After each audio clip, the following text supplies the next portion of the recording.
Welcome to the Elizabeth Cunningham Show, Courageously Expanding Love with me, Elizabeth Cunningham. Has the way that love has arisen in you seemed out of place or even taboo? My mission is to expand the conversation of love in the world. Is it possible to have deep, loving, healthy relationships? Have you ever been curious about having more than one relationship or partner at a time? Get ready to transform in love, be courageous, and set yourself free. In this show, we talk about relationships, sex, love, and the ways we wish we could be, but never thought were possible. I shed light on things that are not always talked about with conversations about expanding love. The Elizabeth Cunningham Show starts now.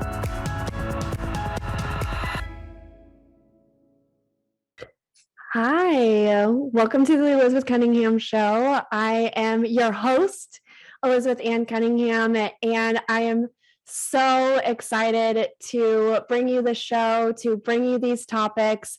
This is our first episode, and so that's really exciting.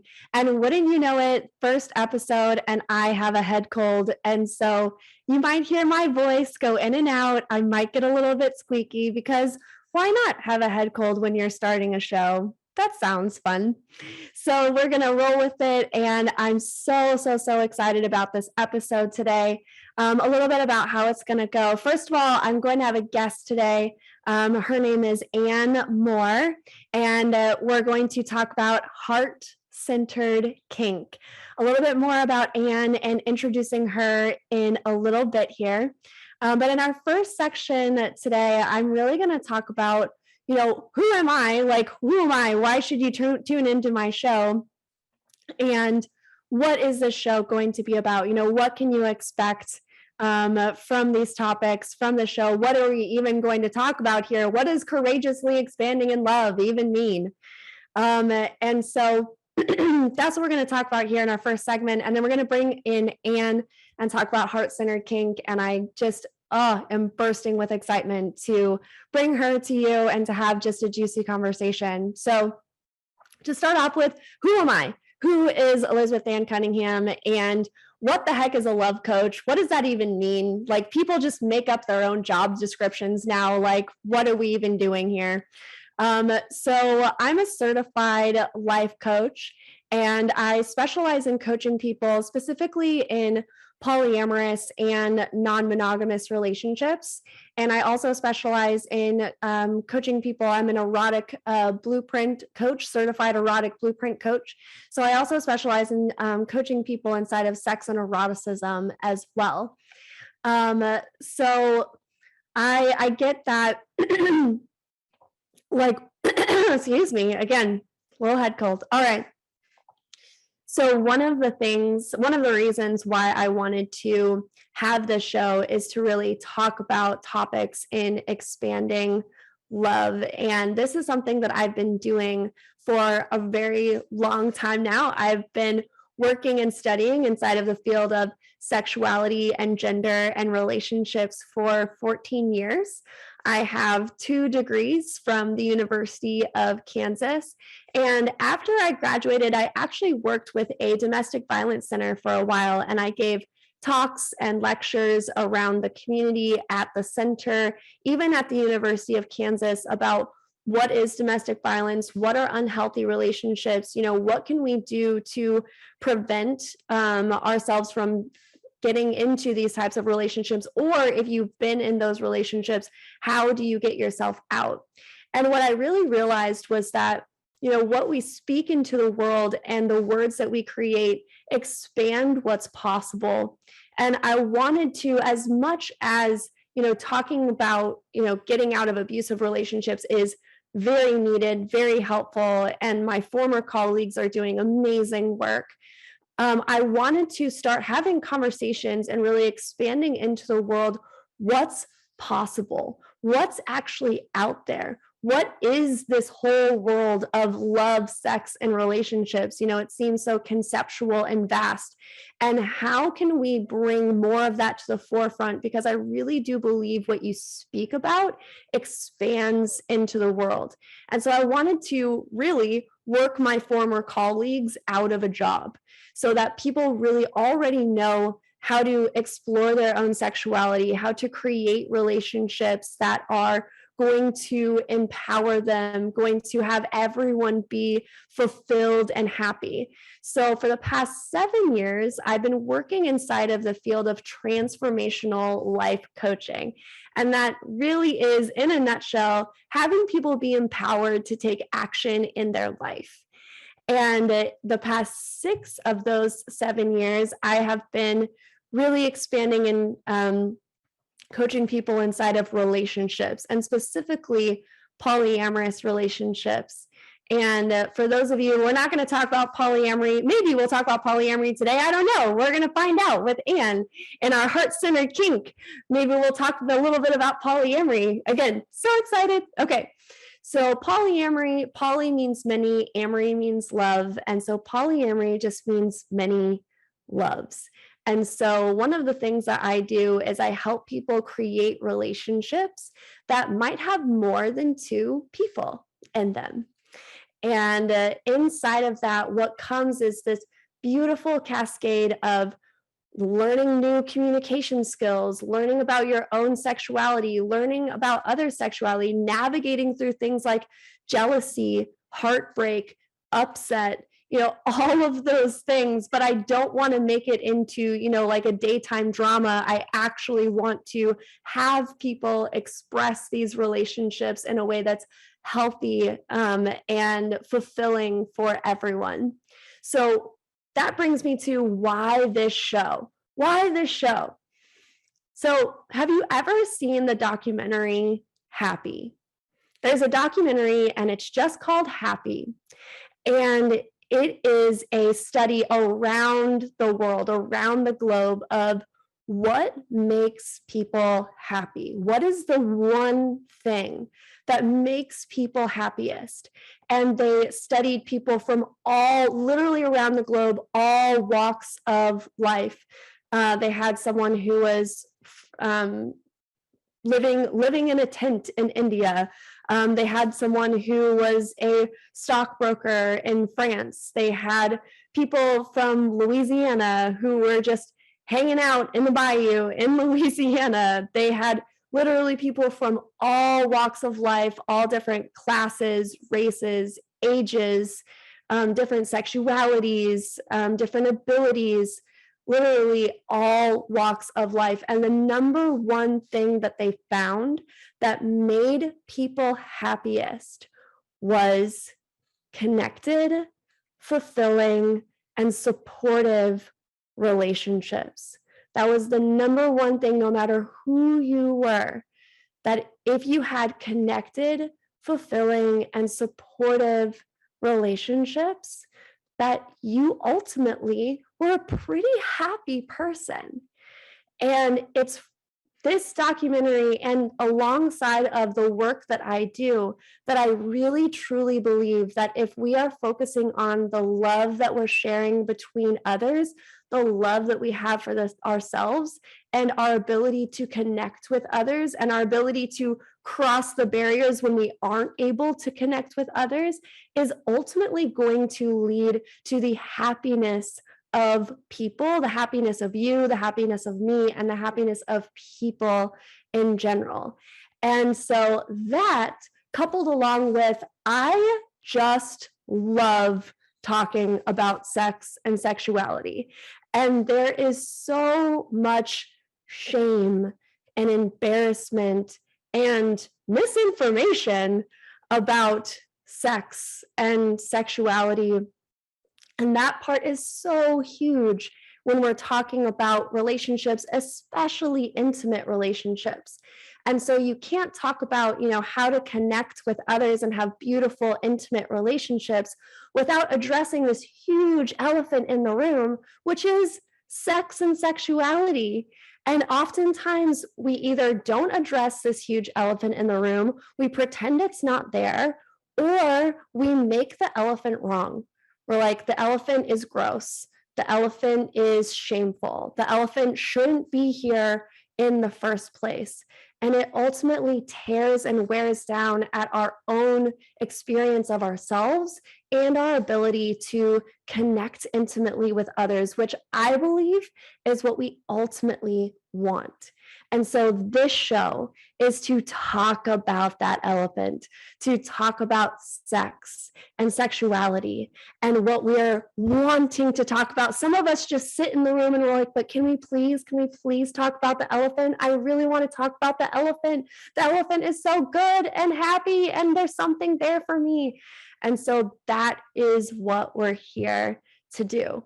And so starting with our conversation today with Anne, Anne Moore is, and I'm personally so excited to introduce Anne in the second part of our second section of our show today, because truly Anne is someone who I've actually had the privilege of being mentored by in getting my certification as an erotic blueprint coach.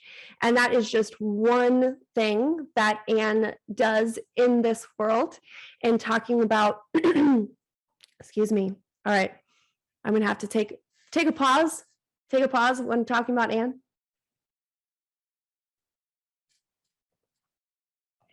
Okay, beautiful. Yes, I have personally had the privilege of working with Anne, as she is one of the master trainers for the erotic blueprint coach certification that I did. And so I have seen her work up close and personal, which has just been one of the highlights of my past year in being certified as an erotic blueprint coach.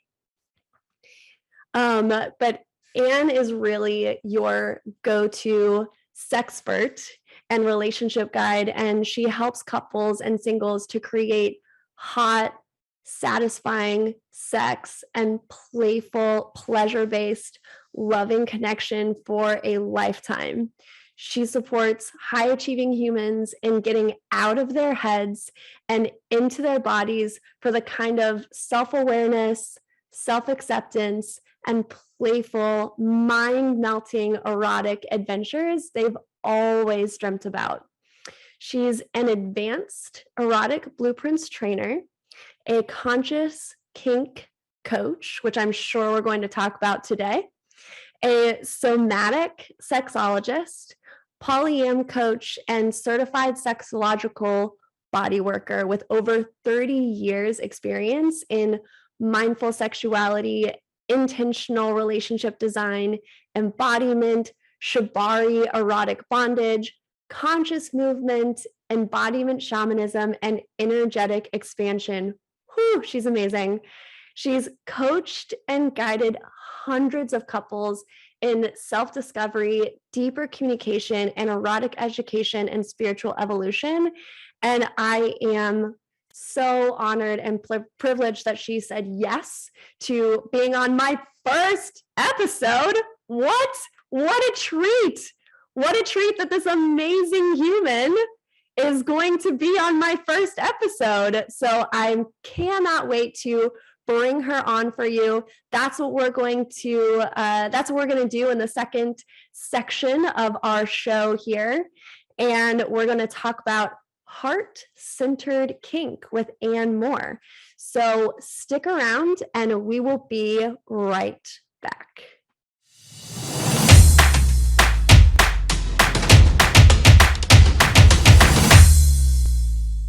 All right, everyone, welcome back to the Elizabeth Cunningham Show, Courageously Expanding Love. And as I said on the last segment, we now have Anne Moore joining us. Anne Moore, thank you so much. Thank you so much for being here. I'm so happy to have you on my show. I'm really honored and delighted. I love seeing you shine. I love this show and what you're putting together. Mm. Yeah, it's been such a delight to work with you and now to have a chance to talk with you on the show. So let's do it. I know. I'm so excited. All right. Well, we'll do all the chit chat later, but yeah, I would love to just hop right in. And my first question for you is, what is heart-centered kink? What is that? Great question. So, in the kink world, there has been a term that's been coming along, sort of, that it's been conscious kink. And the idea there is that it's bringing mindfulness into kinkiness. And a lot of it is weaving in some tantric practices and breath work, but it's about making kink really transformational and expansive. And I love that. But what I find when I'm working with my people is there's still something missing. They want a deeper level. They really want to feel like when they are showing themselves at their kinkiest, the places where they feel like they might be unlovable or they still might have some shame, or that when they can be met with total acceptance and love, that is like some of the deepest healing there is out there. And Mm. so I'm shifting to using the term heart-centered kink, because what I find is even people who come to me who've been in the kink world for a while, um, they may still be doing it with some shame overlaid. Even Mm. though they're in it and they're playing with it, they still haven't quite gotten to and actually, this is how I like to be loved. Let me tell you Mm. about that. So that's heart-centered kink. It's saying, actually, all of this, any way we play together, if we can agree, if we're respectful of each other, if we're really showing up in all our vulnerability, that's love. And it creates the kind of connected, fulfilling, supportive relationships you were describing that makes people super happy. That's beautiful. I love all of that. So for those of you, because we're more familiar with the world of kink, but I think that a lot of people listening may not be, and it might be kind of weird to have this like what do you like heart okay, you want to connect in love while you're getting tied up? Like how does that work? Like so Yes. can you explain a little bit more about like what is kink and how do you have connection when you're being tied up? Right. Yes. Beautiful. So it's one of the biggest myths about kink is that it's about violence, or it's Mm, about exploitation, or it's about acting really mean to each other. And mm, often people think that it's about BDSM, so that it has to be about like whips and chains and really extreme things. And kink actually is anything that feels naughty and fun and mischievous that you agree to do together. A kink scene mm, can be tying your lover up or being tied up, but can also be wanting to be a really pretty unicorn and be praised and petted for being sparkly. Like it can be, there's a huge range of the ways that you can play in kink. And maybe you have shame about that. Maybe you've never told anybody that you wanted to mm, be a pretty unicorn and be petted. And finally you dared to like tell your husband maybe, or your lover. Um, and they said, oh my God, I'd love to do that with you. That place right there, that's the beginning of heart-centered kink, of someone saying, oh, you want this? Let me give it to you. I can see how much you want it. I can see that it lights you up. Yeah, I'm a yes. That place right there. Um, mm. and so you're saying, like, how can you be connected when you're tying each other up? Well, first of all, it is very bonding to do that. But I'm Yeah, but really the bonding begins with the conversation of saying, I've got something that I want to ask you. Will you do it with me? That consent piece. That already is super bonding, because it's saying, I want to show you who I am, and I will you accept me in this place? And not just accept me, but will you meet me there? Are you excited about doing that with me? Are you willing to really go there with me? It can be really frustrating for people to have a partner who just goes through the motions. And they're like, oh, you want that? I guess. Okay. That doesn't come to, it's not an acceptance place, and it's not play then, really. It's sort of forced. It's like awkward. And so applying that thing, that the rule that we've learned in the erotic blueprint coaching really applies in kink, which is, unless it's a super hell yes, it's a no. So it's the consent conversation of like, would you like to tie me up and spank me? And the other person could say, I'm a no to tying you up, but I really do want to spank you. Let's do that. Or vice versa. I would love to like spank you, but I don't want to tie you up. Like any combination. And the really big piece is, I just had a couple where we were talking about this, because he is really submissive and wants to receive intense sensation. To him, his body loves that. He loves to it helps him feel his body, to be touched in a way that might seem really intense to someone else. So spanking, caning, something like that. She's afraid of being violent. She's afraid of being a person who could leave marks on another person's body, even though that's what he most wants. And so the work there, the heart-centered piece, is for us to realize we have all of these multitudes in us, and that and in the moment she's fine with it. It's after the fact that she comes out and she goes, whoa, what did I just do? So it's really about slowing down, like going in baby steps, and not necessarily jumping into something that I would call pretty varsity level before you've like done the training wheels. So doing really small steps. A lot of people, the biggest mistake they make when they come in is they are all or nothing. They're like, wow, I'm kinky. I finally found somebody who wants to be kinky with me. Will you be my dom? Like, that's the question. And the other person's like, I don't know. Because the question there, in saying it that way, it's basically, they could mean, I want you to dominate me 24/7 for the rest of my life. Or it could be, I want you to tie me up and spank me for half an hour. So it's about getting really precise. Yeah. Yeah, it's a huge spectrum. Yes, that answered my question. I mean, that was beautiful. That was an amazing answer to my question. Yeah. And like one of the things that oh my gosh, so much gold in what you just said. And I think one of the things that I notice with the people that I talk to as well is that idea of meeting people where you're at and knowing where you're at first, right? Because then you can actually like start to have a place to go off of, and really asking those like deeper questions. So what is something in heart-centered kink, like what do you see people may run into first? Like, you know, when people first come to you, what's something that you really notice that people are dealing with?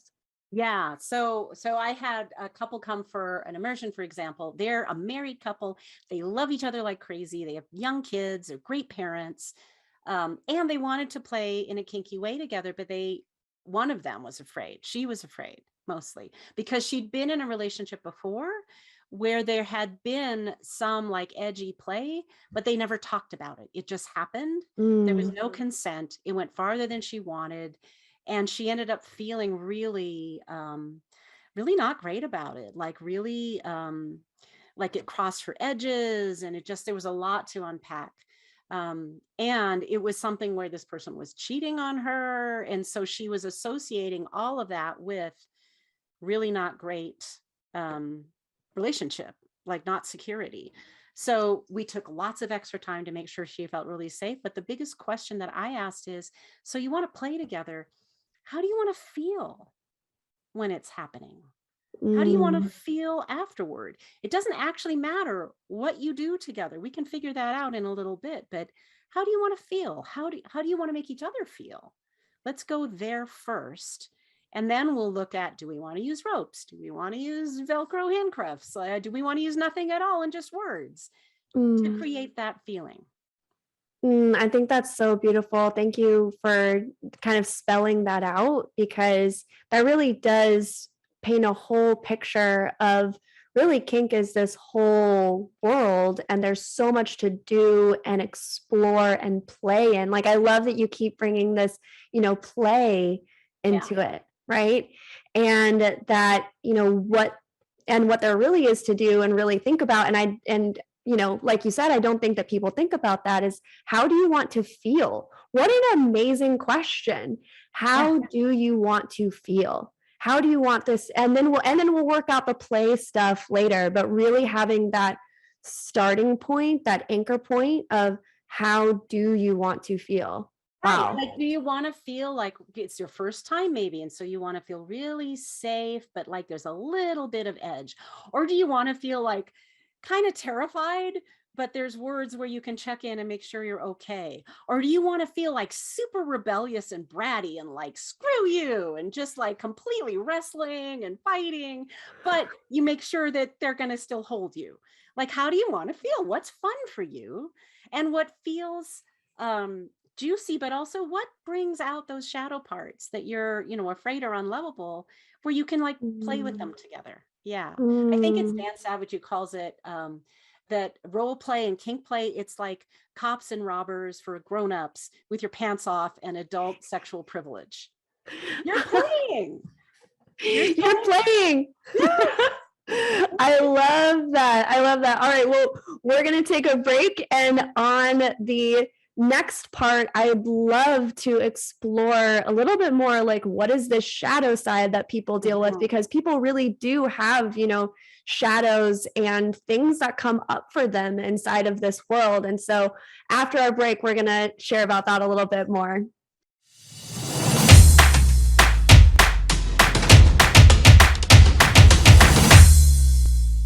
All right, welcome back to the Elizabeth Cunningham Show. And I am here with Ann Moore.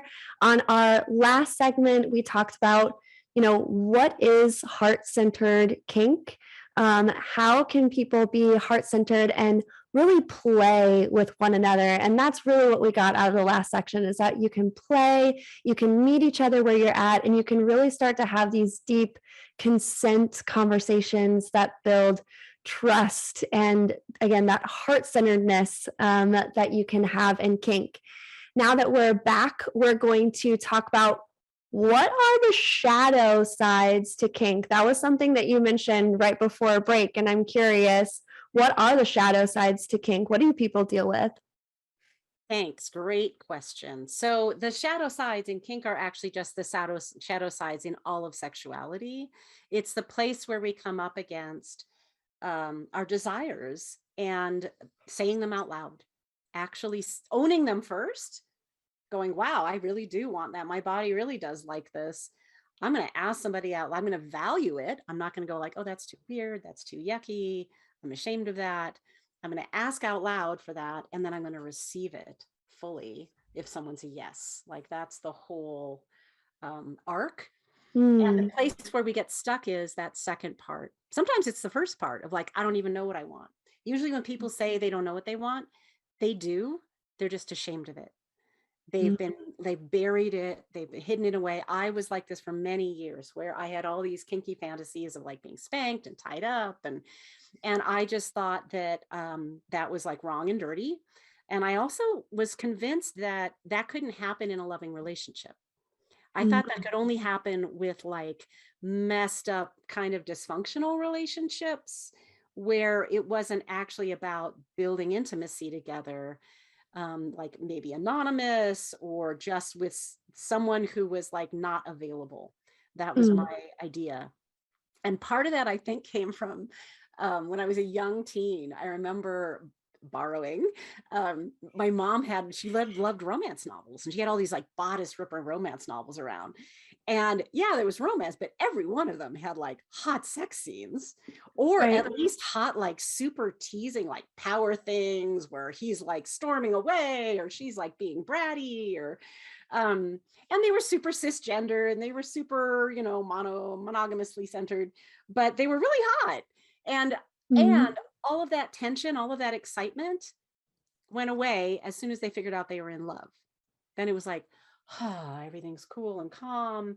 And there's Mm. like all of that sort of joyous, like, tension went away. And so I had that idea of like, well, if you're really in love, then all of this kind of, edgy stuff, you can't bring that in, because Mm. I guess I thought it was destabilizing. And Mm. especially as a mom, I thought it wasn't okay to even, acknowledge these desires in myself. Um, so that's the place where a lot of people get stuck. And I have to say, that's true of any of the areas of eroticism and sexuality. So you and I both work with the erotic blueprints. Right. So there's 5 erotic blueprint types, and kinky is one of them. And there's Right. also energetic, which is like empath, sensitive, super sacred sexuality. There's sensual, which is about delighting, igniting all of the senses. So romance and beauty and sunsets and fine dining and extravagance and luxury. And then there's also shapeshifter, which is like everything. So I've also seen people have shame about, for instance, being super sensitive, especially if they've been raised to be masculine. Mm. They think they're supposed to be like super bold and direct. When I forgot sexual, sexual is like the super direct. Let's just do it. We could just get naked and do it. That would be so great. Let's do that. We have body parts that fit together. Who wouldn't want to like rub them together? And a lot of people who are raised to be men think that's what they have to do. They have to like get laid. They have to like, just have conquests. And if they are sensitive, that may not be their MO at all. And they might never have been able to acknowledge that. They might be have a mask on around that. So really similar in kink. And especially because in our culture, we're pretty, as a mainstream, we've gotten more kink positive, but it's been pretty shut down and shame for a long time. It was in the was it the DSM, like it was considered like psychologically a problem to be kinky for Oh, a really long time. It's fairly recent that that has changed, partly got because it. they've done all these studies that if you actually say what you want out loud and someone else agrees to do it and it's consensual, that actually those are the most well-adjusted people, are the ones who've come out of the closet and said, hey, I want this. Yeah. So the shadows are just any of the places where there's something that we truly want and love, but we decide it's not good enough, it's not okay, it's dirty and wrong, and we shut it away, or we numb it out, we disown it, we don't say it out loud. And what happens then is if you're in relationship, but there's some part that you're hiding away, it Mm. means that other person can't possibly see you. And it means you never feel really loved for who you are. And there's resentment that builds up. There's fear, there's boredom because you're not actually doing the thing that really lights you up, turns your engines on. Right. Yeah. So that's what I mean by shadow. It's the unconscious. It's the things that we've buried. Or maybe we think about them like we have private fantasies, but we're like, oh, I could never tell anybody that I actually want to like smash pies in people's faces. And that's a problem for me. Or I want to like do play. Mhm. Yeah. And so what was the second question? You were saying, what's the shadow side? I said, Oh, what's the shadow side and what are people dealing with? And yeah. you did absolutely answer that question. Was there something else that you wanted to say? No, that was it. Just and it leads into like, so what? Why is it important to talk about it? What is that? Does that help? What does that mean? Um, Yeah. so shame, Brene Brown talks about this a lot, that shame lives in silence and shadows. There's a lot of different Mm. people who explore this, but she's done so much research around this. Yeah. And saying sharing shame out loud, shining the light on it is the thing that allows it to be released. And that is the beauty of kink, is often in this blueprint, we've got really deep shame about like, oh man, I just, I actually really love to be tied up and feel helpless, or to struggle against the ropes, or, and to be able to say it out loud and then be met with acceptance, but then actually be able to do it with your body in the moment. That's for me, that was the most transformational experience I ever had. Yeah. Where I was like, wow, I've had this fantasy for years. I don't even know if I'm going to like it, but I'm going to try it. I'm so curious. I'm going to be willing to try it. And when I tried it, I was like, yep, I love this. Yes, I do. Amazing. My body just like, woo, it was just, I felt magic. I felt magical. I felt alive. I felt seen. I felt just total joy. And have been playing in that ever since, and have discovered that I also love to give someone else that experience. So why is it important to talk about? Because it's a spiritual path. It's the same spiritual path that says any part of me that I don't accept, maybe I'll try to share that and love it and get help from you to love it, so that I can really come into unconditional love by me, for me. And therefore for you. Yeah, beautiful. And yeah, exactly, like one of my, when people are like, what's one of like the most beautiful moments you've had in your life? One of them is my first kink scene ever. It was one of the most beautiful, like transformational moments of my life, because you absolutely feel seen and heard, and like a part of your spirit can now be alive, like fully alive, and recognized by another person. It's beautiful. And which my next question is, what's possible? Like, we're like, okay, we know what heart-centered kink is. We know what some of the shadows are, but now it's like, what's possible now? What is possible? Yes. So that's the next level. It's the transformational piece, where there's the deeply supportive relationship, the communication is there, the consent, and that means you can move into things like playing with archetypes, playing with generational patterns and shifting them in a single scene, because you're willing to bring all of that energy into the space. I have had the experience so I am also identify as poly, and ethically non-monogamous. And my partner and I had an experience where I was essentially channeling all the rage of all women in the scene, and he was there to just hold the container and support it and receive it and let it like run through him with his body as a conduit. It was extraordinary. I still get chills. I was like, I was gonna say, that gave me chills. I just got chills like all the way from my feet all the way up my spine when you shared that. It was amazing. And so yes, we were playing one-on-one in that case, but it also felt like definitely in the collective, in all of these different realms, that's what's possible. And it doesn't matter what equipment is there or what the particular scene is. It's like, let's bring all of us, which really includes all of everything. Like, let's do that. It means you can access altered states. You can access trance states where you can then have downloads of insight. It's extraordinary. Yeah. I mean, I don't know about any of our viewers out there, but who knew, talking about heart-centered kink, we were going to get all the way to transformation and like healing generational trauma. Right. And here we are. That's beautiful. That's incredible. Okay. And it is one of the most deeply connective ways of engaging you could possibly imagine. Yeah.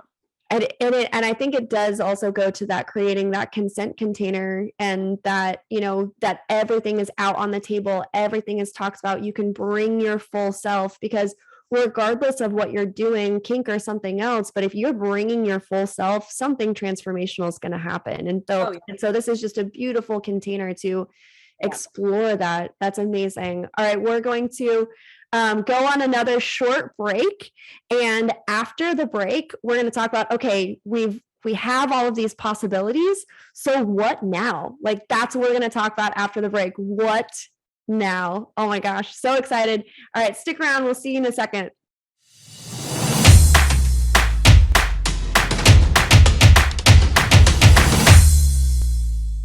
Hi, welcome back to the Elizabeth Cunningham Show, and I'm here with Ann Moore, and we are talking about heart-centered kink, and this has been a profound conversation. We have gone from what is heart-centered kink even, and what are some of the things that people deal with inside of kink, what is even kink, all the way to transformational experiences in heart-centered kink. This has been a beautiful conversation.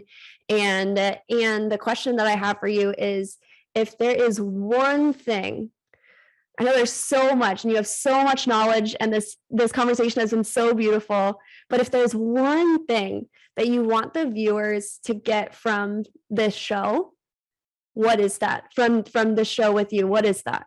Yeah, thank you. The one thing would be, you can eroticize anything. Bring all of yourself. With consent, you can eroticize anything. So that scene that we were talking about earlier, that was a consent piece where I said, is it okay for me to bring my anger? Is it okay for me to actually be seen in all of my power? Are you willing to go there with me? And such a yes. And in fact, in the middle of the scene, he was like, is that all you've got? And I was like, wait a minute.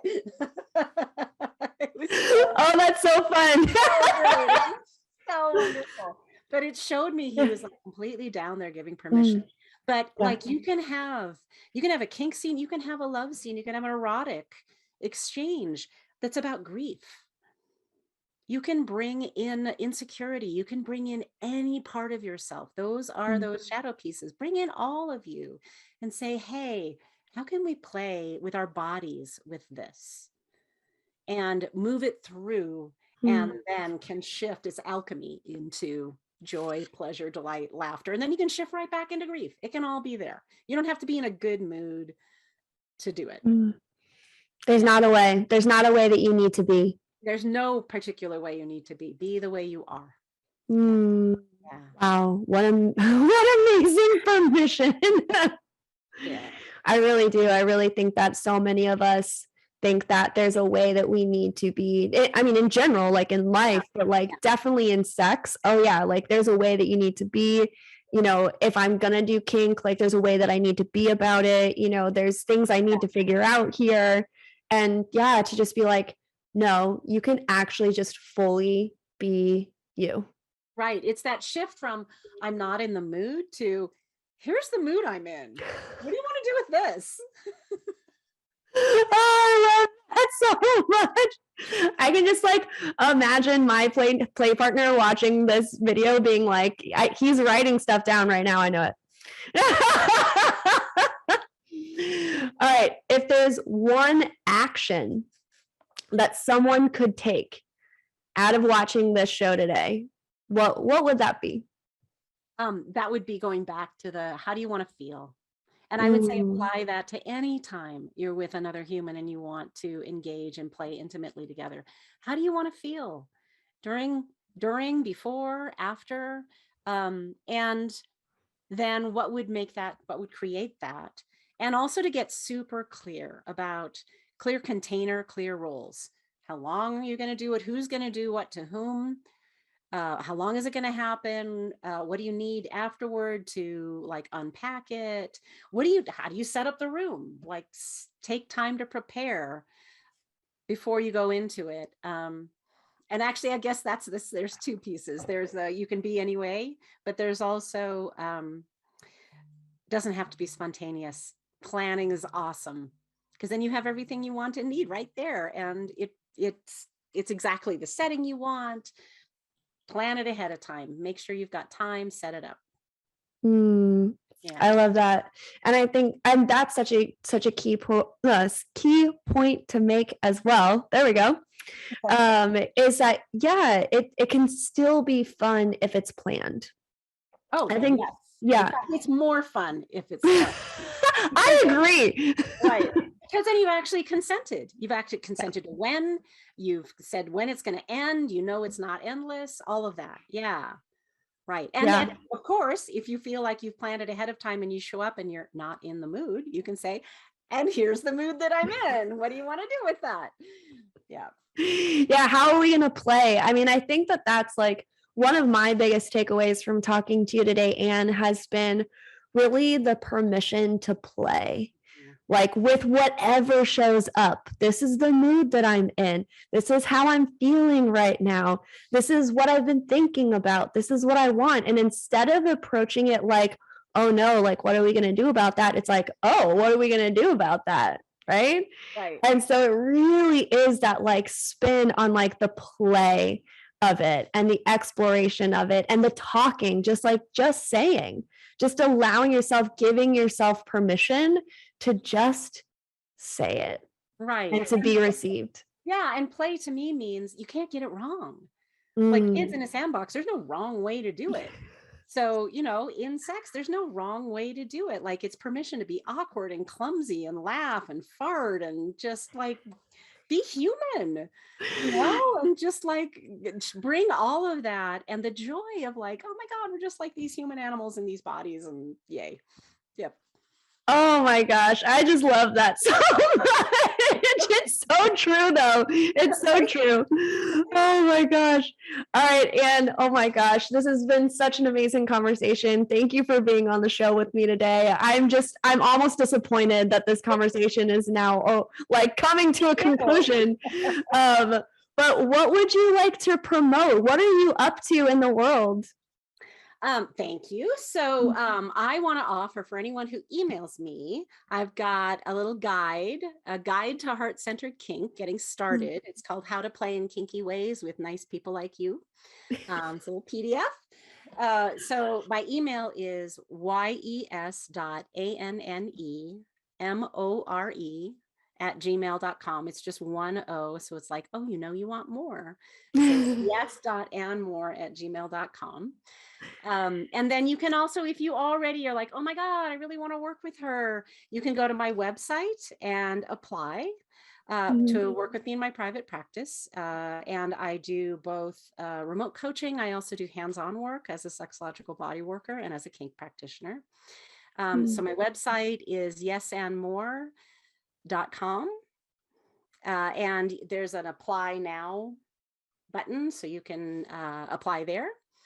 And you can also find me on Facebook, Ann Moore, ANNEMORE. I post a lot there and on Instagram. On Instagram, it's Yes Ann Moore. And there's just a lot of content there. And I have some blog posts on my website as well about kink and other things. And I'm a shapeshifter in the erotic blueprints, which means I do all the things. I talk about all the different areas. So yeah, come find me. Come play with me. Come play. Go play with Anne. Go play with Anne. Get your kink on. Get your all the things on. Oh, I love that with nice people like me. Right. Because that's the other thing we talked earlier about. Why is it important to talk about kink and who we are and what we want?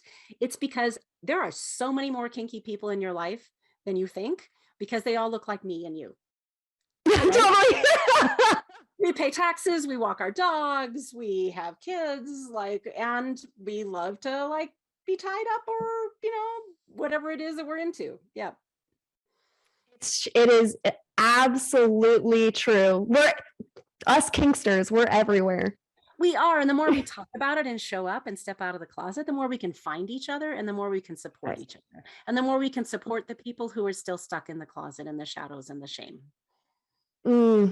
So important. So absolutely important. And thank you so much. It was such a pleasure to have you on my show today. Thank you being my first guest. It was so fun. What an honor. How cool. Yeah. Yes. I'm glad my Wi-Fi came back on so I could do it. Yay. Oh my gosh, I was scared. I saw that message. I was like, no. It all worked. But it did. It all worked. It's all working out. But yes, thank you so much. Yes, if you want to work with Ann, please go to her website, yesandmore.com, or email her yes.andmore@gmail. Yes. Yep, that's it. Yes. And are there Perfect. show notes? Will they be in the show notes as well? So There will be show notes. Absolutely. There will be links and places to find Ann. So perfect. Please reach out to her and get your questions answered. Have a bunch of fun playing with kink with other nice people like you. Yes, and I just want to honor you again for this show that you've put together and this forum and this conversation. I love this moving from relationships that aren't working, that are dysfunctional, into like, oh my God, what if we just build the great thing together and the possibilities? So I love that you're standing for possibility and big love. Oh, thank you. Thank you so much. And that's a beautiful place to end. Thank you everyone for being here today. Thank you for those of you who are watching live. Thank you for those of you who are watching in the future people. Appreciate you, and we will talk soon, meaning every Tuesday at 3 p.m. Pacific. Come check out the Elizabeth Cunningham Show with me and my wonderful guest in Courageously Expanding Love. You have been listening to the Elizabeth Cunningham Show, Courageously Expanding Love with me, Elizabeth Cunningham. Tune in live every Tuesday at 3 p.m. Pacific Standard Time on transformationtalkradio.com, where we shed light on relationships, sex, love, and the ways we wish we could be, but never thought were possible. Learn to love yourself and create the relationships you want. Connect with me at elizabethannCunningham.com. That's elizabethannCunningham.com.